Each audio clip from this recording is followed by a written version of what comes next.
German submarine U-637 was a Type 7C U-boat built for the Kriegsmarine, the naval warfare branch of Nazi Germany's military during the height of World War II.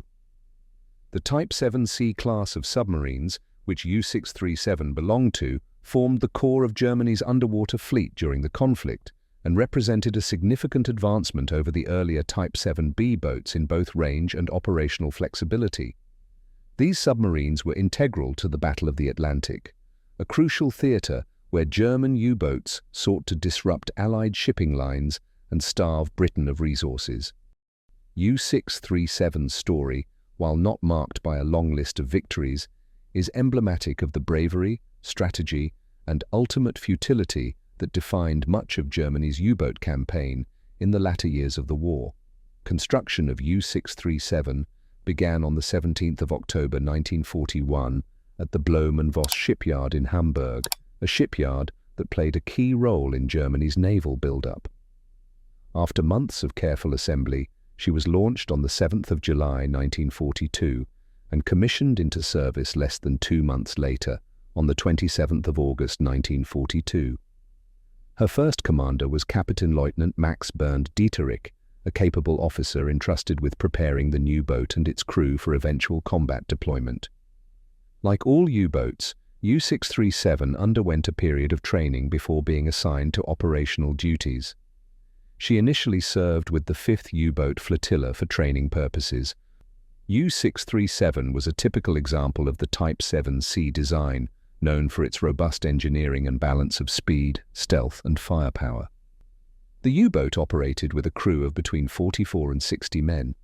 These crews, often young and extensively trained, lived in cramped, humid, and dangerous conditions, spending weeks or even months beneath the surface, constantly on edge. The physical and psychological demands of U-boat life were enormous, but camaraderie, discipline, and the belief in duty kept many submariners going, even as the tide of war turned against them. Following her training period, U-637 was assigned to the 1st U-boat flotilla for frontline service on the 1st of June 1944. By then, the Battle of the Atlantic had already turned in the Allies' favor, thanks to advances in radar, sonar, depth charges, and air coverage. U-637 was later transferred to the 8th Flotilla on the 6th of July 1944 and finally returned to the 5th Flotilla on the 1st of January 1945. These reassignments reflected the shifting tactical realities faced by the Kriegsmarine as its U-boat fleet came under increasing pressure from Allied anti-submarine warfare efforts. U-637 conducted a series of patrols in the last year of the war, operating primarily in the Norwegian Sea and the North Sea, areas where German control was more tenable. On her first war patrol, which began on the 25th of November 1944 and lasted until the 13th of January 1945, U-637 achieved her only confirmed kill. She sank the Soviet patrol boat BMO 594, a small vessel of just 39 tons. While this was a minor success, it was a rare victory for German U-boats in the late stages of the war, when their capabilities had been largely neutralized by Allied technological superiority and convoy escort tactics. After that patrol, U-637 conducted a shorter operation from 5 to the 13th of April 1945. As the German military situation collapsed on all fronts, her missions became more desperate and defensive in nature. Her final patrol began on the 23rd of April 1945. Just 3 days later, on the 26th of April, U-637 encountered 2 Norwegian motor torpedo boats, MTBs 711 and 723, off the coast of Utsira, Norway. The Norwegian vessels launched a surprise attack, severely damaging the submarine. The U-boat's commanding officer at the time, Captain Lieutenant Wolfgang Riekeberg, suffered grievous facial injuries during the engagement. Facing unbearable pain and the likely loss of his command, Riekeberg took his own life aboard the submarine. Despite the loss of their captain and the chaos of the attack, U-637's crew managed to prevent the vessel from sinking. The engineering officer took command and skillfully navigated the damaged submarine back to port. The survival of U-637 after the attack was a testament to the discipline and training of her crew, though several men had been killed in the engagement.